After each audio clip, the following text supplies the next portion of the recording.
Graça e paz, povo de Deus, tudo bem? Bom dia, boa tarde ou boa noite. Eu não sei que horas que você parou para assistir essa aula, mas você sabe que é mais um encontro que nós temos marcado aqui da nossa sala de aula virtual, tá bom? Aprendendo um pouco mais acerca da palavra de Deus. Eu sou o professor Anderson Santos, você que já me conhece, dispenso apresentações, mas você que está assistindo essa aula pela primeira vez, seja bem-vindo, sente-se, fique à vontade, porque eu tenho certeza que vai ser um tempo edificante, um tempo onde o nome de Deus há de ser glorificado sobre as nossas vidas, tá bom?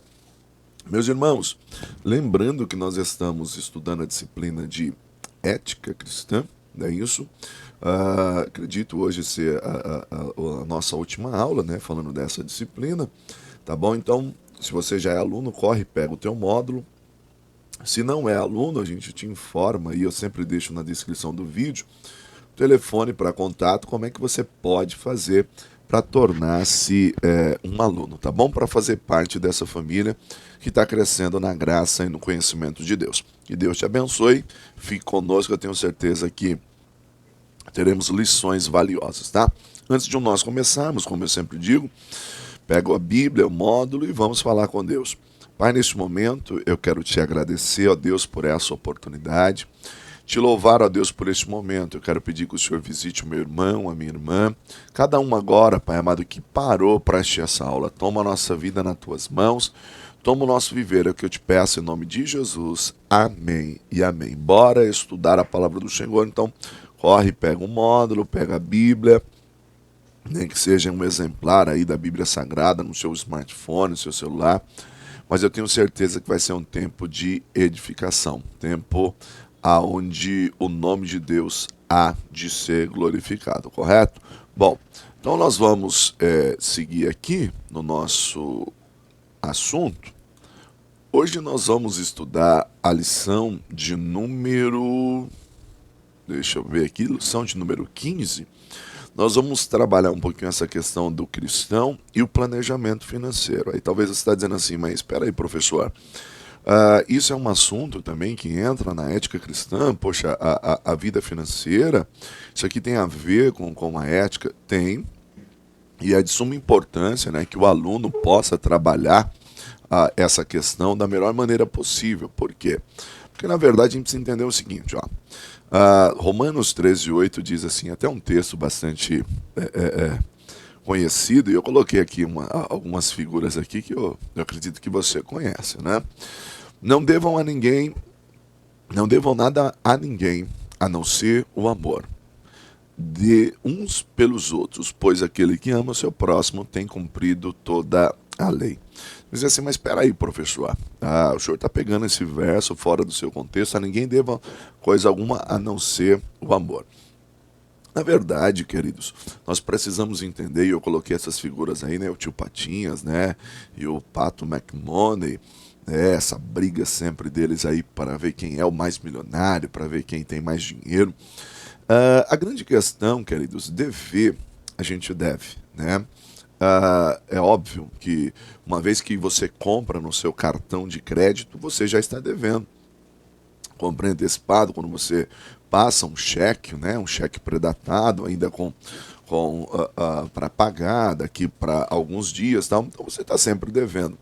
A questão do nosso tema aqui, do planejamento financeiro, é quando há realmente um despreparo, uma desprogramação, né? Pessoas que estão sofrendo por conta disso. E nós, como cristãos, nós também temos que dar um bom testemunho. Tem pessoas aí que são aí, se movem, né, em dons espirituais e tem isso e aquilo, mas infelizmente nesse contexto tem escandalizado o nome do Senhor. Então também é um assunto também que entra no contexto da ética, tá bom? O dinheiro mal distribuído, queridos, ele tem sido uma das grandes causas, né, dos desentendimentos dentro do seio da família, entre marido e mulher. A gente conhece pessoas que acabaram indo pelo caminho do divórcio simplesmente por conta do financeiro. E é verdade, pasmem vocês, mas o financeiro tem sido uma área que é onde as pessoas têm sofrido e muito. Então é de suma importância nós trabalharmos essa questão. Então, essa má administração, ela acaba sendo fonte de instabilidade dentro do lar. Então, pessoas que estão vivendo em pé de guerras, e às vezes a gente diz, irmão, ora porque o inimigo está furioso, olha o inimigo. E, querido, não é uma questão tanta de libertação, né? Mas é uma questão de administração, uma questão de posicionamento, uma questão de planejamento e planejamento financeiro, tá? E aí nós vamos trabalhar aqui alguns pontos que está no nosso módulo, e eu julgo ser importante, é importante que você esteja esse módulo nas mãos para você compreender, que é a importância de um orçamento equilibrado. O que a gente precisa entender? É preciso tomar cuidado, queridos, com a espiritualização de tudo, né? Nem tudo é o diabo. O problema nosso, principalmente os cristãos do movimento pentecostal, carismático, enfim, avivados, né, renovados, e eu me incluo, né, dentro dessa classe. A gente crê no mover profético, nós cremos nos dons do Espírito, cremos nessa atuação poderosa do Espírito Santo de Deus. No entanto, é preciso ter em mente, e precisa ficar claro, que nem tudo está ligado ao mundo espiritual. Então, a espiritualização de tudo, ela torna-se um tanto perigosa. E você vai dizer assim, mas por quê, professor? Por conta de que, na verdade, queridos, às vezes, irmão, o diabo, tal, não é o diabo. O que está faltando? Um planejamento.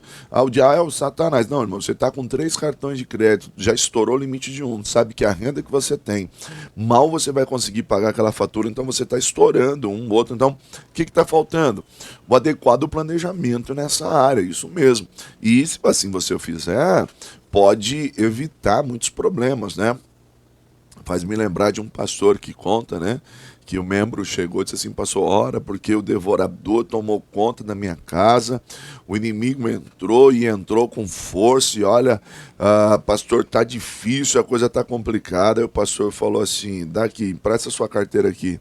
Deixa eu pegar o devorador aqui. Pegou o cartão na mão, você tá aqui, irmão, aqui, ó, o devorador. Quebra o Satanás agora e você vai ver que o problema vai ser resolvido. Às vezes falta realmente um orçamento equilibrado, tá? Um segundo ponto a ser tratado, que eu julgo também ser de suma importância, é estabelecer prioridades no orçamento financeiro.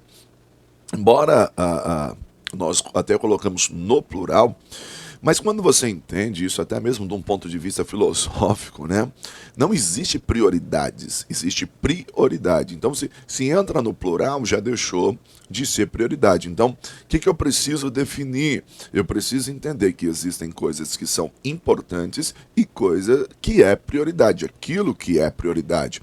Então, dentro do contexto do meu dia a dia, eu vou compreender que muitas coisas são importantes e aí eu preciso atentar para aquilo que é a prioridade. Então, estabelecer essas metas e entender isso vai me ajudar muito dentro do orçamento, dentro desse equilíbrio. Tá? Então, o que eu preciso compreender?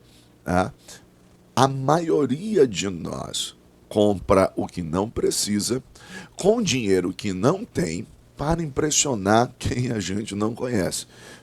Coloquei aí a figura aqui do famoso Mr. Bean, né? Engraçado, personagem muito engraçado, né? Aproveitei essa carinha dele para a gente entender como é que funciona esse negócio. Como assim, professor? É que a maioria de nós, querido, compra o que não precisa. Se você for observar, você teve aquele impulso, nossa, realmente, eu estou precisando muito disso, eu necessito muito disso. E quando você vai ver, você comprou o que você não precisava, com um dinheiro que você não tinha, e o que é pior, para impressionar quem você não conhece. Você vai numa festa, existe ali centenas de pessoas, você foi convidado por um amigo, apenas um que te conhece, o resto tudo você quis causar uma boa impressão em pessoas que não te conhecem e que não fazia diferença alguma se você tivesse usado uma roupa que você já tinha e usou em uma outra ocasião. Então percebe, o que falta em nós muitas das vezes? Esse equilíbrio, estabelecer aquilo que é prioridade. Então, aí nós passamos a trabalhar algumas questões. Primeiro, o que comprar? Ter esse entendimento, querido, me livra de gastar com aquilo que é desnecessário, me preserva de gastar com supérfluo. Então, quando eu começo a ter esse pensamento do que é prioridade, né, o que é importante, o que é prioridade, e o que é supérfluo, o que acaba sendo desnecessário. Então, o que comprar? Eu paro e começo a pensar. A partir daí eu tenho um raciocínio do que eu comprar, do que eu preciso comprar. Aí vem um outro entendimento. Quando comprar? Quando comprar? Isso faz parte do que? Da inteligência financeira. Ou seja, quando eu tenho essa ideia, peraí, quando comprar, eu começo a trabalhar questões do tipo assim, por exemplo, melhores condições. Quando comprar? Então, peraí, no começo do mês, que já virou isso, que eu já paguei aquilo, no final do mês eu consigo um desconto melhor se eu comprar nessa data, é fora de época, fora de estação, então o preço cai um pouco, então eu consigo comprar melhor. Então o que nós estamos falando? De uma inteligência financeira. Então você não é movido pelo impulso. Por quê? Onde comprar? Ou seja, não se deve mover-se pelo impulso ou pelo consumismo, né, a pressa e por aí vai. Então, quando eu tenho esse entendimento quando comprar, eu tenho também um entendimento onde comprar, porque às vezes eu andei um pouquinho mais, eu caminhei um pouquinho mais, e esse um pouco mais que eu caminhei foi o suficiente para que eu conseguisse condições melhores. Então, dentro de uma mesma avenida, eu não me movi por impulso, pelo primeiro que eu vi. Às vezes eu encontro algo da mesma marca, modelo, ou TV, talvez até uma qualidade um pouco melhor, pelo mesmo preço, um pouco mais barato. Então, perceba que tudo isso está ligado ao entendimento que nós temos daquilo na qual nós estamos fazendo. Então, é de suma importância você estabelecer aquilo que é prioridade. Estabelecendo a prioridade, você conhece o importante e chega ao entendimento daquilo que é o supérfluo ou mesmo desnecessário. Deixa eu dizer uma coisa para você. Não é porque é algo supérfluo que não seja uma coisa que você vai ter. Mas quando eu estabeleço a prioridade, eu chego ao entendimento que para esse momento isso não é importante. Isso não é importante, torna-se supérfluo ou desnecessário para esse momento. Logo, eu vou atingir a prioridade e eu atingir a prioridade. Aquilo que é importante sobe de nível, vai se tornar também prioridade e o supérfluo vai vindo. Então, percebe? É uma questão realmente de um planejamento, tá? Planejamento. Como comprar? É uma outra questão. Quando eu tenho esse equilíbrio, eu começo a não ter a pressa, né? Então eu observo qual os juros que estão embutidos nas prestações, que muitas das vezes são exorbitantes, né? Na verdade, hoje nós temos lojas que ela não vende o produto, ela te vende um carnê. Então ela te dá essa possibilidade. Eu quero saber quanto é que eu vou pagar por mês. Eu não estou preocupado quanto é que vai sair esse bem. Então, às vezes eu estou pagando 5 vezes mais o valor, 6 vezes mais, porque infelizmente na nossa nação os juros são compostos, né, são abusivos, mas muitas das vezes nós somos pouco preocupados com isso.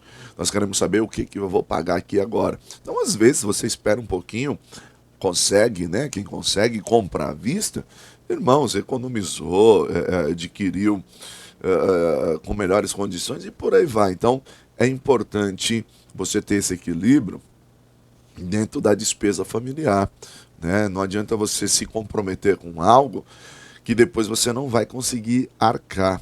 E aí vai gerar o desconforto, tá bom? E aí nós vamos um terceiro ponto aqui, que é o cristão, os dízimos e as ofertas. Professor, isso está ligado ao contexto do planejamento financeiro? Totalmente. E como está? É importante trabalhar isso, porque como está? Olha que interessante o texto que eu coloco para nós começarmos a refletir. Está aqui do ladinho aqui, ó. Ninguém pode servir a dois senhores. Olha que interessante. Pois odiará a um, né, e amará a outro. Ou se dedicará a um e desprezará o outro. Vocês não podem servir a Deus e ao dinheiro. Olha que quando o Senhor Jesus está tratando sobre isso, nós falamos que aquilo que é conhecido como uma continuação do Sermão do Monte, do Sermão da Montanha. Jesus está tratando dessa questão e ele vai tratar de modo que ele coloca o dinheiro como uma divindade, né? Como uma divindade, como um senhor, né? Senhor com letra minúscula, mas ele vai dizer que aquilo que te domina, e a palavra mamon, né? Em algumas traduções, né, eu já coloquei né, em VI, já vem dinheiro, mas a palavra que aparece ali é mamon, a mim, que vem de Amã, né, que é da mesma raiz, quando a gente trabalha fé, né, confiança, emuná, né, o que que acontece? A ideia de confiança. Então, aonde você coloca a sua confiança, aquilo vai te dominar. Então, eu estou falando, se a sua confiança está em Deus ou está no dinheiro, você não pode servir a dois senhores, porque aquele na qual você confia é o que vai exercer domínio sobre você. Olha como que isso é sério. Então, aquele na qual você confia exerce o domínio sobre você. Se você confia no dinheiro, o dinheiro exerce o domínio sobre você. Se você confia no Senhor, o Senhor exerce o domínio sobre você. Você prefere que quem te domine, o Senhor ou o dinheiro? Mas espera aí, professor, isso é um assunto ligado a dízimos e ofertas? Totalmente, totalmente. Então vamos entender a etimologia da palavra. A palavra dízimo, né, tanto no hebraico, maser, né, como no grego, ela significa a 10ª parte. Então, portanto, dízimo significa a 10ª parte de algo paga voluntariamente ou através de uma taxa ou imposto, normalmente para ajudar as organizações religiosas, judaicas e algumas denominações cristãs. O que nós precisamos entender? Que, na verdade, embora essa ideia de dízimo ela seja atualmente somente associada à religião, né, ao contexto igreja e tal, era uma prática comum na antiguidade.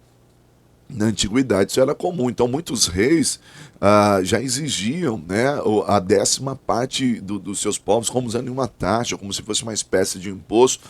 Então essa ideia do dízimo dentro da cultura antiga, ela era muito comum, isso aí já existia, tá? Não é algo que é visto somente no seio da igreja, não.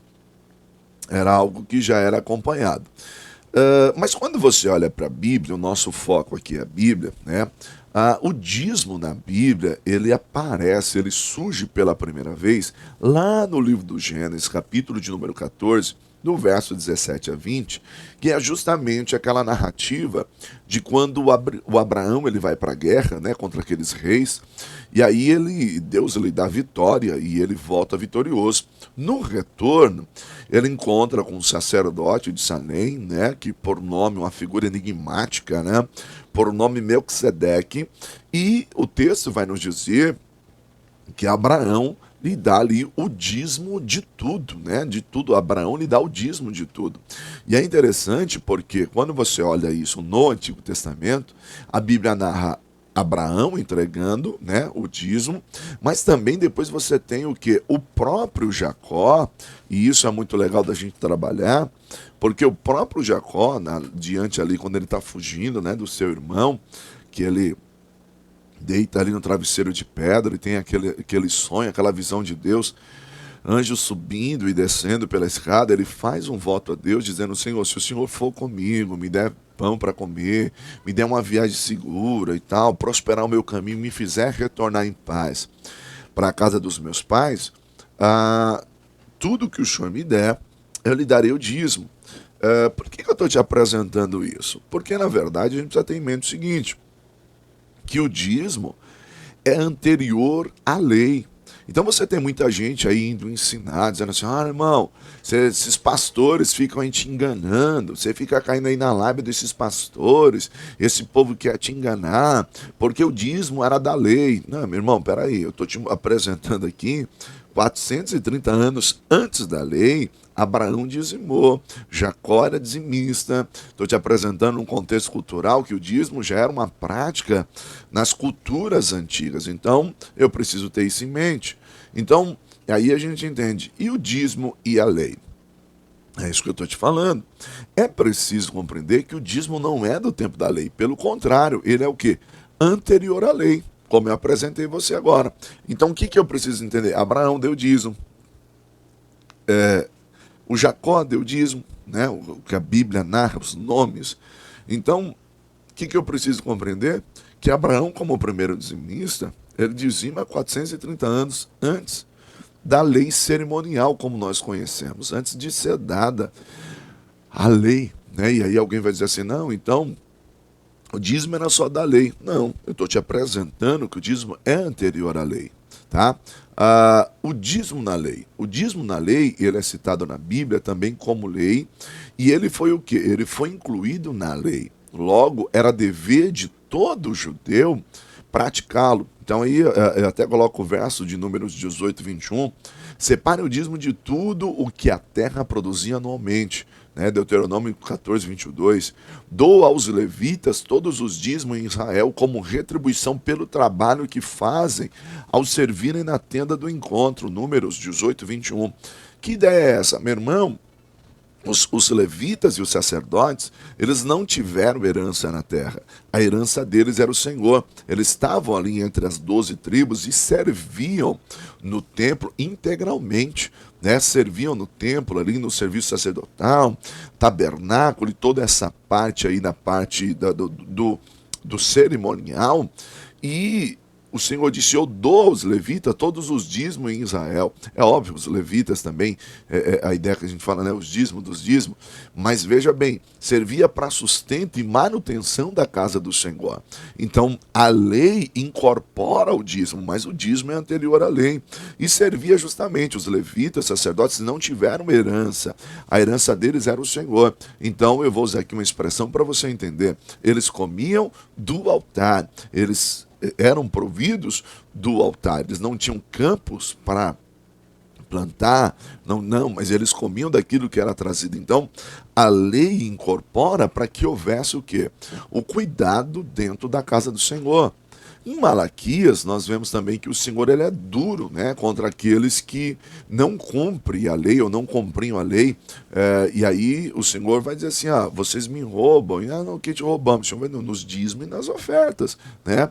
Aí o texto vai dizer, vocês estão debaixo de grande maldição porque estão me roubando. A nação toda está me roubando. Tragam o dízimo todo ao depósito do templo, para que haja alimento em minha casa. Ponham-me à prova, diz o Senhor dos Exércitos, e vejam se não vou abrir as comportas dos céus e derramar sobre vocês tantas bênçãos que nem terão onde guardá-las. Deus está dizendo assim, gente, é um princípio de fé e um princípio também para que vocês sejam honrados, para que vocês sejam abençoados. Então, assim, honra a minha casa, que eu honro vocês, né? Era a ideia, o Senhor está te dando 90%, né? Você está devolvendo 10%, é uma questão de fé. Pastor, nós vamos ver isso no Novo Testamento? Vamos ver isso no Novo Testamento, mas o que eu quero dizer para você é um princípio que foi estabelecido pelo nosso Senhor e que era de suma importância, tá? O dízimo e o Novo Testamento. Alguns argumentam, né, que o dízimo ele é um princípio da Antiga Aliança, né, ou seja, está ligado somente ao Antigo Testamento, mas Jesus ele faz referência ao dízimo. Quanto esses que fala que o dízimo é da Antiga Aliança, e alguns vêm dizer assim, não, o dízimo é só de animais, o dízimo era só da colheita das frutas, o dízimo não era dinheiro. Você vai olhar lá, Abraão deu dízimo de tudo. Abraão voltou com os despojos da guerra e dizimou tudo. Né? O Jacó, ele vai dizimar de tudo aquilo que Deus estava lhe dando. Então, a gente precisa entender também o tipo de moeda que como funcionava na época, né? Como funcionava na época. Irmãos, a gente tem testemunhos de pessoas humildes, né? Um irmãozinho que ele foi dizimar um ovo, né? Da sua galinha lá, que deu lá, ele foi dizimar na igreja, está aqui, pastor. E Deus honrou. Então é uma questão de fé, de honrar, né, a Deus com os seus bens. Né? Quando Jesus faz citação do dízimo, olha que interessante, Mateus 23, 23. Ai de vocês, mestres da lei e fariseus, hipócritas, vocês dão o dízimo da hortelã, do endro e do cominho, mas têm negligenciado os preceitos mais importantes da lei, a justiça e a misericórdia e a fidelidade. Vocês devem praticar estas coisas sem omitir aquelas. que a gente tem, irmão, nesse contexto? Muita gente que fala dizendo que Jesus reprovou o dízimo, que Jesus usa esse verso dizendo assim, de que adianta você dar o dízimo e você tá todo, não, o dízimo é vazio. Na verdade, olha o que Jesus disse, que ele não adianta você só querer ser dizimista e você não tem uma vida de justiça, misericórdia e fidelidade. Pratiquem essas coisas sem omitir aquelas. Por quê? Porque tem gente também, irmão, que não quer ter compromisso com Deus, não quer ter relacionamento com Deus, mas ele vai lá, ele vai na igreja, deposita o dízimo dele diante do altar, ele entrega o dízimo dele. Só que ele não quer ter vida com Deus, ele pensa que o dízimo é garantia de salvação, ele pensa que o dízimo vai levar ele para o céu, o dízimo não leva ninguém para o céu não, irmão. Dízimo é uma questão de honrar a Deus com seus bens, um contexto de fidelidade, principalmente falando de Novo Testamento. Salvação é por meio de Cristo, salvação é pela pessoa de Jesus. Então é isso que você precisa ter em mente, tá? Jesus não está pregando contra o dízimo, muito pelo contrário, ele está ratificando, ou seja, validando o dízimo. Vocês devem praticar essas coisas sem omitir aquelas, tá bom? Então não está em questão uma coisa ou outra, mas sim faça uma coisa sem se esquecer das outras, ou seja, a vida com Deus ela é um todo, é uma questão mesmo de fidelidade a Deus e estar diante do Senhor, tá? O dízimo, ele está presente nos evangelhos, mas ele também está presente nas epístolas, né? Paulo dá instruções aos crentes de Corinto acerca das contribuições, né? Então Paulo vai falar também das contribuições. Então, mas não, só isso aqui só o Antigo Testamento. Eu acabei de mostrar para você no Evangelho que Jesus está ratificando o dízimo. E você, quando você olha para Paulo, você vê Paulo também falando, né, das contribuições. 1 Coríntios 9, do 7 a 14. Olha o que Paulo fala. Quem serve como soldado às próprias custas? Quem é que serve como soldado às próprias custas? É uma interrogação, é uma pergunta. Aí ele diz assim, quem planta uma vinha e não come do seu fruto? Quem apacenta um rebanho e não bebe do seu leite?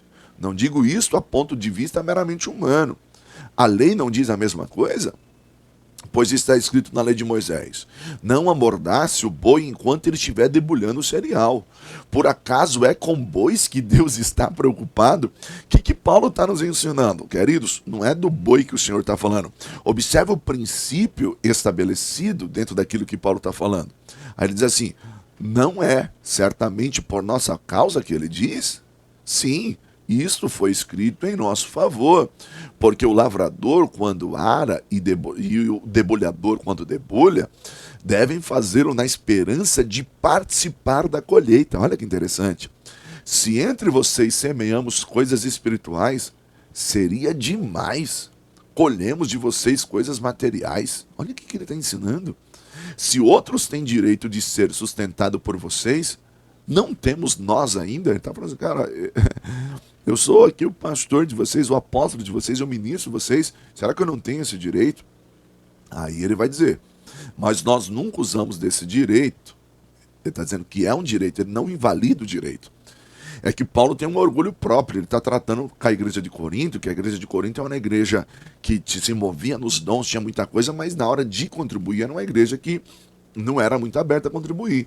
Ele diz assim, eu não fiz uso desse direito, ele não invalida o direito. Aí ele diz assim, pelo contrário, suportamos tudo para não colocar obstáculo algum ao evangelho de Cristo. Pode dizer assim, passei por necessidade, enfrentei muita coisa só para não criar nenhum obstáculo. Por quê? Porque como eu vi que o coração de vocês é duro, então, para que não criasse obstáculo na pregação, então eu falei, deixa quieto, eu não vou usar desse direito. Mas não, ele não está invalidando. Aí ele diz assim, vocês sabem que aqueles que trabalham no templo alimentam-se das coisas do templo. Pode ver que ele fez citação do Antigo Testamento, mas ele agora está escrevendo para a igreja no Novo Testamento. Ele diz assim, vocês não sabem que aqueles que trabalham no templo se alimentam das coisas do templo? E os que servem diante do altar participam daquilo que é oferecido no altar? Aí ele diz, da mesma forma, o Senhor ordenou aqueles que pregam o evangelho, que vivam do evangelho. Então o que Paulo está dizendo? Olha, gente, Esse é o princípio que era estabelecido na antiga aliança, ele permanece até hoje. Perceba, ele não está invalidando. É interessante pensar sobre isso. A contribuição financeira na igreja, ela se faz necessária porque é Deus quem determina como objetivo de abençoar o seu povo. Né? Mateus 6, 21, Deus vai provar o coração. Né? A gente precisa estar atento a isso. Por quê, irmão? Porque, infelizmente, nós não podemos servir a dois senhores. Ou você vai agradar um e desagradar outro. Então, aquilo que te domina, né, ele vai exercer esse domínio sobre você, ele vai governar a sua vida. Então, Jesus está nos ensinando isso. Jesus está nos ensinando. Mateus 6, 21. Porque aonde estiver o teu coração, aí também estará o seu tesouro. Ou seja, aquilo que é importante para você. Então, o dinheiro não pode te dominar. E aí a gente precisa entender que esse dinheiro era usado para a manutenção da casa do Senhor, né? Essas obras missionárias, pastores, evangelistas e outros obreiros de tempo integral, aqueles que vivem para a obra, né, nas várias tarefas. Eu costumo dizer assim que você tem um problema, a primeira pessoa que você liga lá é para o teu pastor, e pode ser de madrugada: pastor, morreu fulano agora, o pastor corre lá, o pastor vai tentar te ajudar, vai te acolher, te dar uma palavra. Então, assim, a casa do Senhor, né, ela precisa estar aberta, água, luz, você quer um bom assento, você quer um bom som, né, você quer ter um lugar gostoso para adorar o Senhor, tudo isso gera um custo, né? Agora você precisa entender o seguinte, que é um princípio daquilo que Deus está me dando, e quanto mais eu provo que não é mamon, é o Senhor, minha confiança está no Senhor, que o meu tesouro, o meu coração, o tesouro é o Senhor, eu vou fazer o quê? Vou viver Provérbios 3, 9 e 10. Honre o Senhor com todos os seus recursos e com os primeiros frutos de todas as suas plantações, e os seus celeiros ficarão plenamente cheios, e os seus barris transbordarão de vinho. Olha o que Deus está nos ensinando. Princípios para que nós venhamos ser o quê? Abençoados.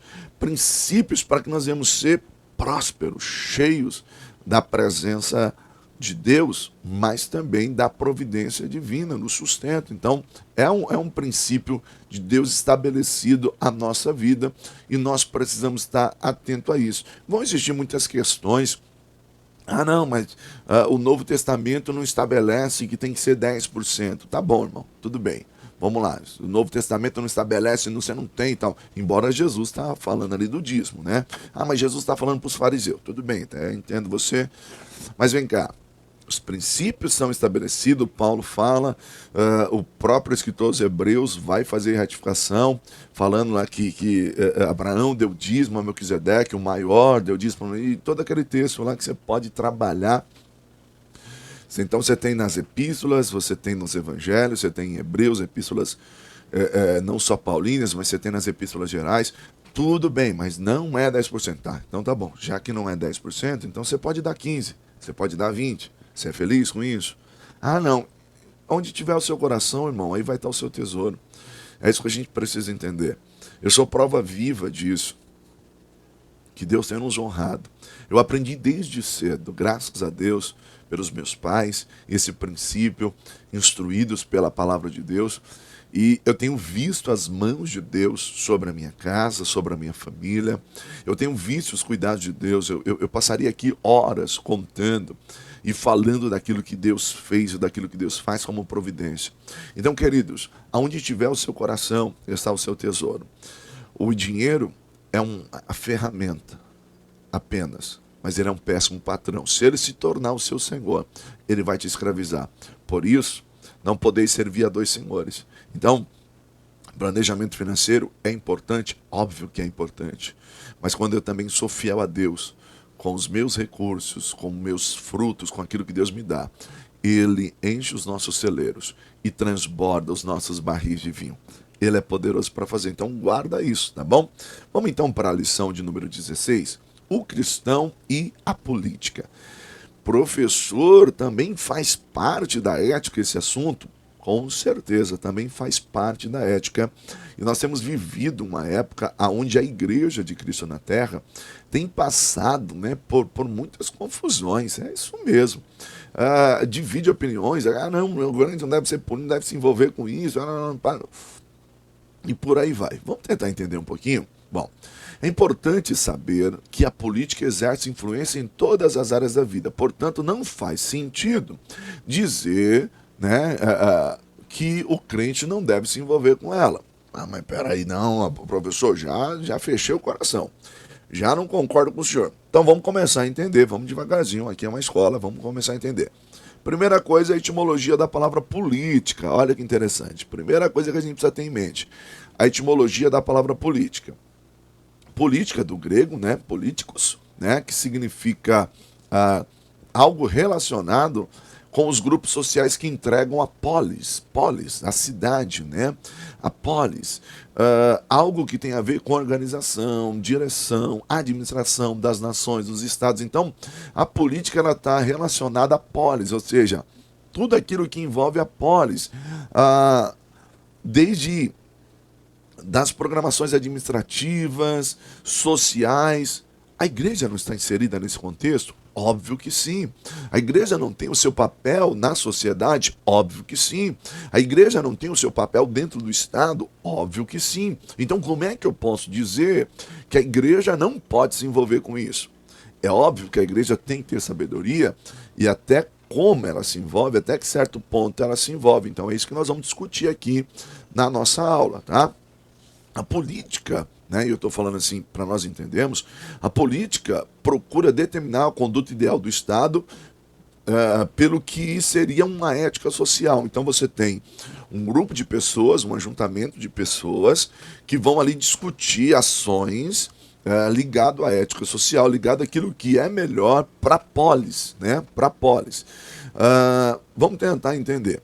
Ainda que um cristão não seja militante nessa área, ele deve procurar o que? Estar informado sobre o desempenho de seus governantes, orar por eles e saber que eles são eleitos para trabalhar ao seu favor. Então, quando eu começo a entender a ideia da política, eu preciso entender assim, um candidato ele não foi colocado para exercer a função em prol do meu grupo, em prol da minha comunidade de fé. Ele está ali para exercer por todos, inclusive o cristão e o não cristão, entendeu? A política séria, ela trabalha, não é um favoritismo de um grupo específico, é o melhor andamento, é a crítica social para a polis. Né? Essa ética social para a polis, ou seja, para um todo, para o Estado, para a cidade, e aí vai, né? O governo federal, o governo estadual, o município. Então eu preciso entender uma coisa, que ainda que eu não seja um ativista militante, eu preciso estar atento, preciso orar para que as leis que sejam votadas, elas não sejam leis apenas que favoreçam o A ou B, a polis, é o interesse social da polis. A questão é o seguinte, eu preciso aprender a exercer essa cidadania. Para exercer cidadania, é necessário estar consciente de seus direitos e deveres. E isso demanda o quê? Uma compreensão do que vem a ser o verdadeiro exercício político. Então, qual que é o pensamento? Qual que é a ideia? Eu preciso compreender uma coisa, peraí, eu não estou ali só para representar a minha comunidade de fé, embora hoje, quando nós falamos de política, então você tem candidatos que vão representar a causa tal, candidatos que vão representar a causa tal, tal. Esse é o problema da nossa política hoje, porque buscam o interesse próprio, não de um todo, né? É óbvio que nós temos que trabalhar a questão das leis, até mesmo porque senão a Igreja de Cristo sofre muito nessa terra e por isso que nós temos que estar atento a isso. E aí eu venho no primeiro ponto, o cristão como cidadão dos céus. Quando eu penso no cristão como cidadão do céu, ele é o quê? Ele é nascido de novo, ou seja, quando nós nos convertemos a Cristo, imediatamente nós somos até registrados, né, no cartório do céu. A ideia é o seguinte, eu passo a ter uma nova cidadania, ou seja, uma cidadania dos céus. Sou um cidadão do céu, eu vou começar a andar, a partir de agora, acerca de princípios do reino que são estabelecidos pela palavra de Deus.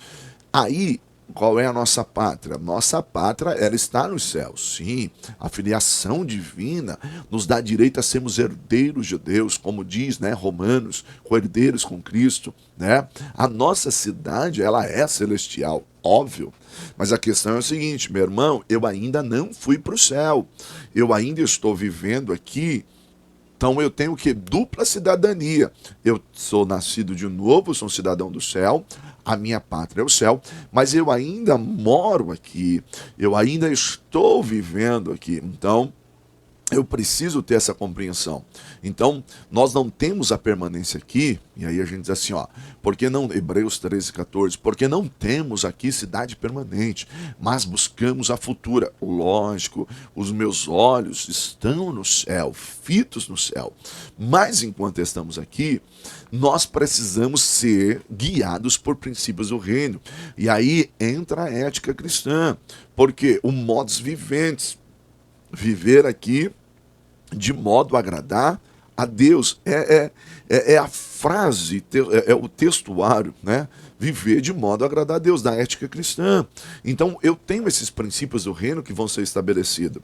Por que eu estou te apresentando isso? Porque é muito comum dizer assim, irmão, meu negócio é o céu, não vejo a hora que o Senhor voltar, acabar logo com tudo isso aqui, e que o Senhor destrua tudo isso aqui, acaba com tudo. Mas espera aí, meu irmão, enquanto eu estou aqui, eu preciso cumprir o meu papel de cidadão, eu preciso ir lá, preciso votar. Eu, como cristão, não posso jogar o meu sofá velho no córrego para entupir o córrego.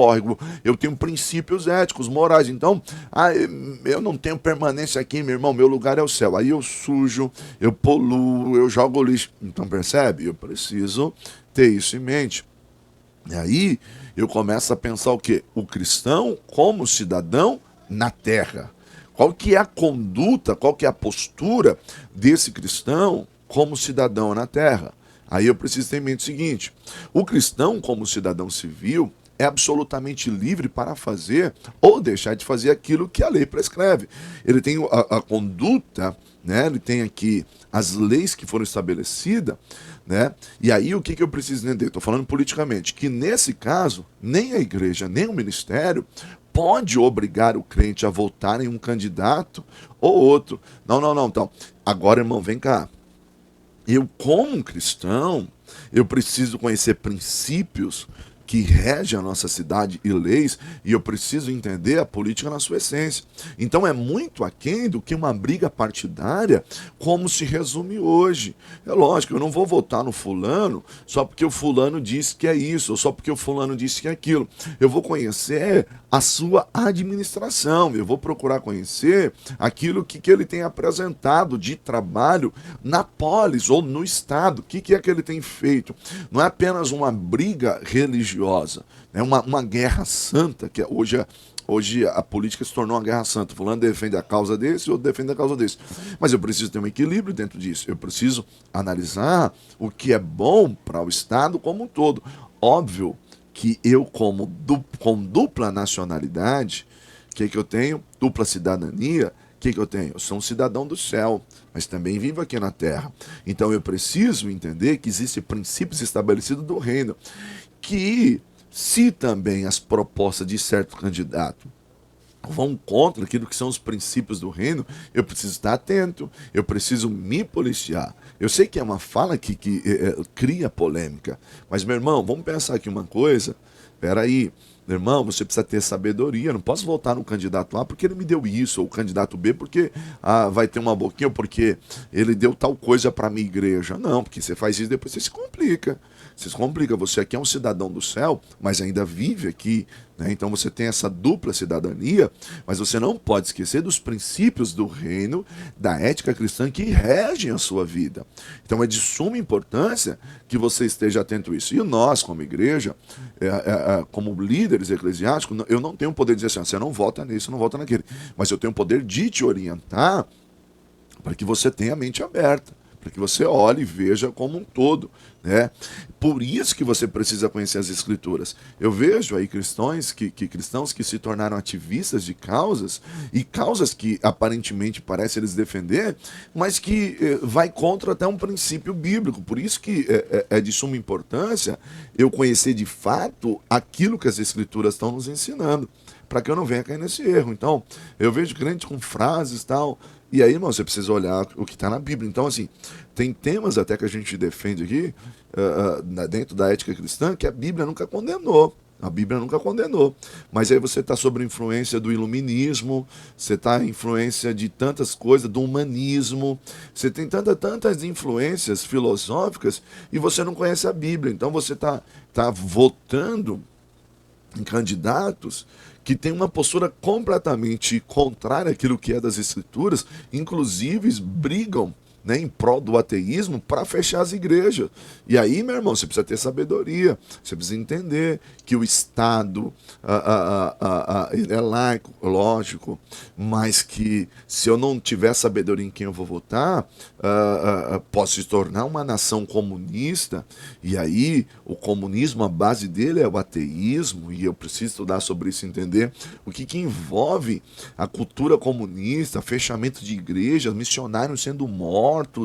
Então eu preciso estar atento a tudo isso, concorda?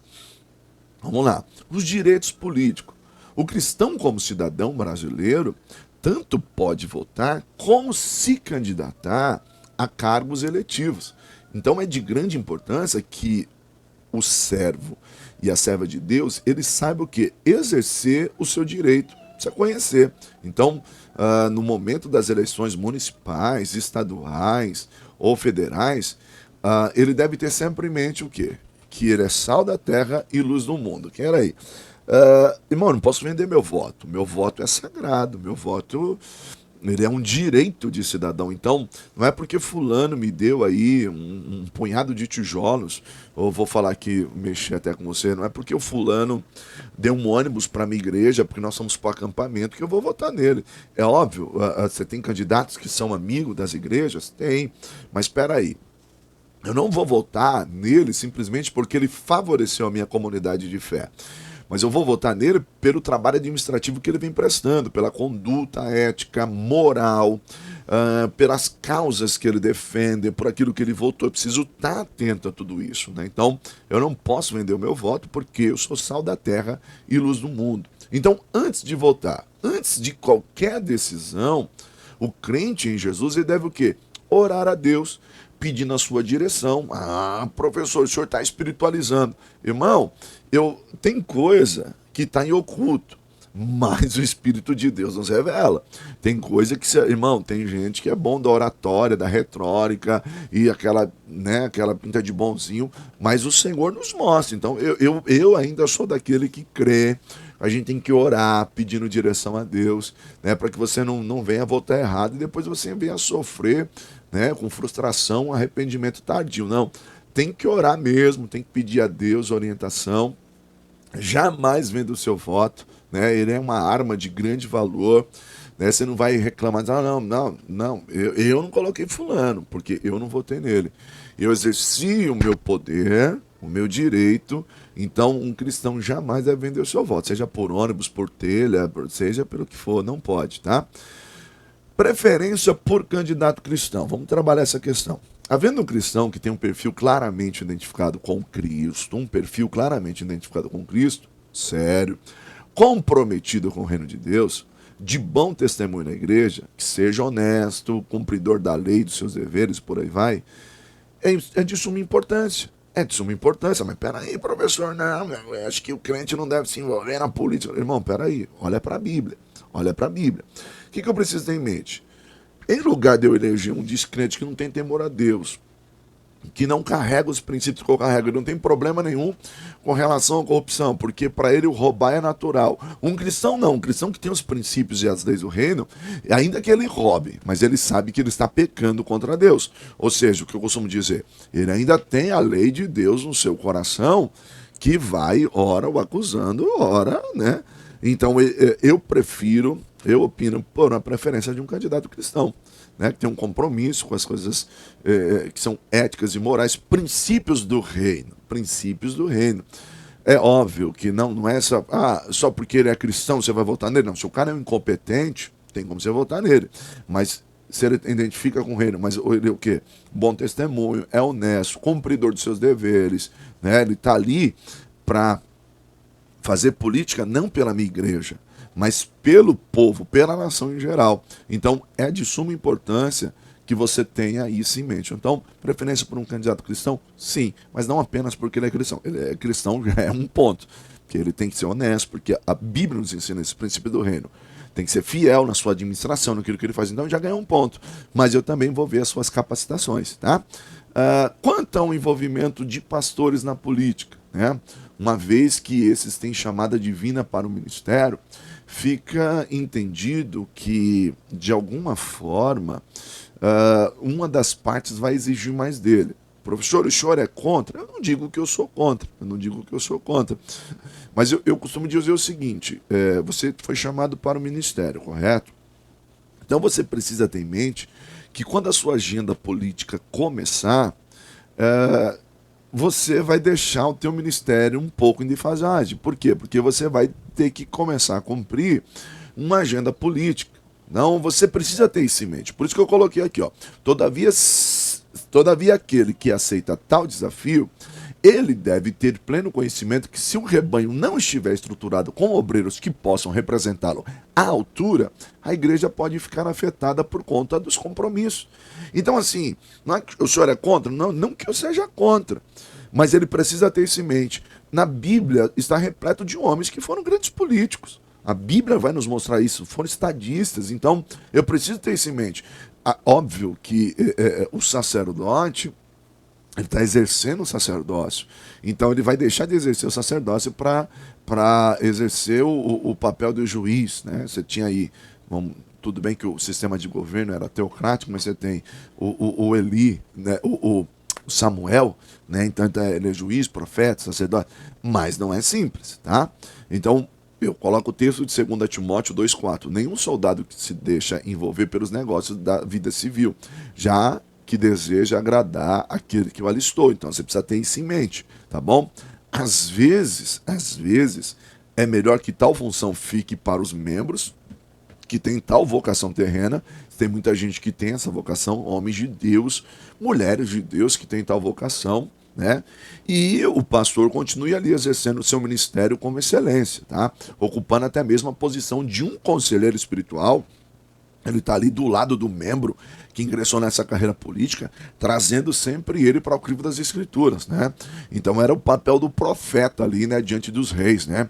Então os reis às vezes iam se perdendo dos trilhos, o profeta vinha só, assim diz o Senhor, tal, volta para os princípios. Então assim, eu não estou aqui dizendo que não pode, nem estou condenando, mas o que eu posso dizer para você é o seguinte, que precisa ser bem claro que você tem as suas funções sacerdotais, e que isso pode, de alguma maneira, deixar um dos não, mas eu não vou abrir mão da minha função sacerdotal. Você pode, talvez, não conseguir exercer essa agenda política com tanta eficiência. Então, percebe?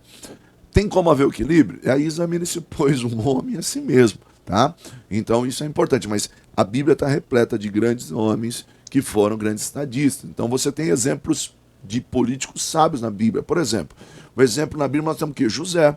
José foi o grande governador do Egito, irmão. Deus deu sabedoria para José na área da administração, né? Administração, então, tá tendo muito, Deus deu estratégia para ele, ele vai guardando, poupando, administrando. José foi um grande administrador, o melhor governador que o Egito já teve. Foi o momento em que o Egito mais cresceu, o mundo inteiro da época tornou-se, né, do Egito por conta do faraó, do José. Ele comprou toda a terra, né, na sua administração. Aí você tem, por exemplo, no reinado de Artaxerxes, você tem Esdras, né, que se destaca como um grande líder do povo. Você tem também o Neemias, né? O Neemias, ele é aquele camarada que vai para cima, é o cara da obra, da construção, que pega cartas com o rei, tem um planejamento de reconstruir a cidade. São pessoas que foram designadas por Deus para tal função. O que falar do próprio Daniel, né? O próprio Daniel, um grande estadista que traz os seus companheiros consigo, né, que vão ali exercer posição de destaque nas províncias, dentro do próprio império. Querido, a Babilônia cai, Daniel continua. O Império Medo-Persa surge, Daniel continua. Ou seja, Deus lhe dando sabedoria, graça, mas homens que viviam em comunhão com Deus, homens que estavam ligados à palavra de Deus. Então, pode, professor? Claro que pode, mas exigem compromisso com Deus. E isso todos têm que ter em mente que isso vai exigir um grande compromisso com Deus, correto? E aí a gente tem um quinto ponto. Quando os justos são eleitos, Provérbios 28:12. O que eu preciso ter em mente? Que quando o justo governa, o povo se alegra. Então os cidadãos cristãos precisam orar a Deus para que levante, sim, candidatos que honrem o seu nome a ser eleitos, diferente do injusto. Qual é a diferença do justo no poder do injusto? Irmão, você vê a nação em declínio, é roubo em cima de roubo. A justiça é vendida, juízes são vendidos, juízes são subornados, governantes aprontam e não ficam presos. Isso é um retrato de quando o injusto está governando. Então você precisa ter isso em mente, irmão. Não é simplesmente ser movido por uma massa ou por um auxílio A, auxílio B. É porque na hora que fulano estava, a gente conseguia ganhar esse dinheirinho fácil. Não, um cristão não pode estar envolvido nisso. Um cristão tem que ter em mente, é meu direito, então eu vou lá e eu recebo. Não é para mim, é só para quem não pode ter renda e tal, então eu vou lá. Então a gente precisa ter essa ética cristã e observar, porque às vezes o injusto, ele te dá um auxílio, mas na verdade ele está roubando, né? Aquela ideia, o diabo te dá com uma colher, mas tira com a concha, né? Então eu preciso ter isso em mente, estar muito atento a isso, porque quando os justos são eleitos, o povo se alegra, mas quando o injusto está no poder, a coisa é feia. Eu preciso pensar com você o perigo do envolvimento da igreja. Agora eu vou dizer uma coisa para você, mas peraí, mas o senhor falou, não, estou falando de homens que são igreja, ou eclésia, eu estou falando da igreja organismo e da igreja instituição. Qual que é o perigo da igreja instituição ela entrar de cabeça nisso? Vou tentar explicar. Os crentes, como cidadãos, podem votar e ser votados. É isso que eu estou tentando te falar. Mas a igreja, como instituição de Cristo, se ela se envolver a ponto de começar a troca de favores ou de qualquer espécie, vou trazer candidato aqui, irmão, tá, porque ele vai fazer isso. A igreja vai se envolvendo de tal forma que vai se comprometendo. A ponto de que começam a surgir escândalos, porque a igreja fez aliança com pessoas que são de um caráter totalmente contrário àquilo que são os princípios do reino, e começa aquele jogo de favores, alianças que Deus não se agrada. Então a gente precisa tomar cuidado com isso.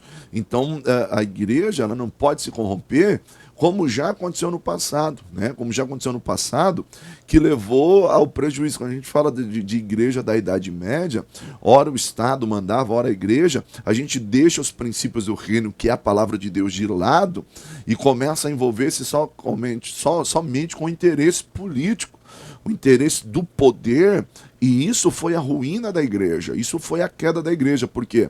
Porque você começa a ter imperadores que tornam-se líderes maiores na igreja, que são pessoas que têm uma vida profana, que não têm compromisso com a palavra de Deus. Os cargos eclesiásticos passam a ser favorecidos não por chamadas, né? Não por chamada, mas por troca de favores. O bispado se torna quase que um cargo político, é um cargo político, e começa, então a igreja entra num declínio. Então eu preciso tomar muito cuidado com isso, irmão, muito cuidado. A igreja tem uma missão de Deus na terra, Deus levanta homens como organismo vivo, que fazem parte da igreja, o eclésia, os tirados para fora, mas a igreja como instituição, ela não pode jamais esquecer qual que é o seu papel na sociedade. Tá? Então a conclusão que a gente chega é que a igreja e o Estado são organizações distintas. A igreja é um organismo espiritual. O Estado é um organismo político, administrativo, soberano, dirigido por governo próprio. E se constitui uma pessoa jurídica, reconhecida internacionalmente, aí vai. A igreja de Cristo, elas têm os princípios da lei do reino. Por quê? Porque senão vai haver. O Estado vai começar a mandar, só não prega mais sobre isso não é mais pecado, isso não é mais isso, e aí é complicado, tá bom? Então a gente não pode esquecer disso, tá? Como cidadãos da terra, precisamos viver num determinado local físico e social. fazer parte de um Estado que faz parte de um país. Você não pode esquecer, você ainda não está no céu, ou você não virou anjo, né? Como eu sempre brinco com os alunos, você não virou anjo, você precisa exercer sua cidadania. Então, esses precisam ser administrados por homens de bem, né? Onde nós estamos. Melhor que seria que fossem cristãos. Que Deus nos dê uma visão, né, de sabedoria, né, visão e sabedoria, para que este país seja verdadeiramente cristão, tá bom? Que seja governado por homens de Deus, mulheres de Deus, e eu tenho certeza absoluta que vai ser bênção. Então, exerça o seu papel de cidadão com sabedoria, com graça de Deus, que isso vai ser bênção. Tá bom, meu querido? Nós chegamos aí ao final do nosso módulo de ética cristã, né, na nossa disciplina de ética cristã. Óbvio, muitos temas nós poderíamos abordar, mas nós demos a base aí para você do que é o princípio da ética, modos viventes, modos de viver, agradar a Deus. Falamos sobre o divórcio, pena de morte, o aborto, tantas outras questões, qual que é a ética. Uma coisa é fato, temos que ser guiados pela palavra de Deus, regidos pela palavra de Deus, que isso vai fazer toda a diferença sobre as nossas vidas, tá bom? Que Deus te abençoe, que você tenha tido aí um ótimo tempo de aula, de estudo, e que é bênção demais. Um beijo enorme no teu coração, até um próximo encontro, se Deus quiser, lembrando sempre que se Deus é por nós, quem será contra nós? Deus te abençoe, fica com Deus.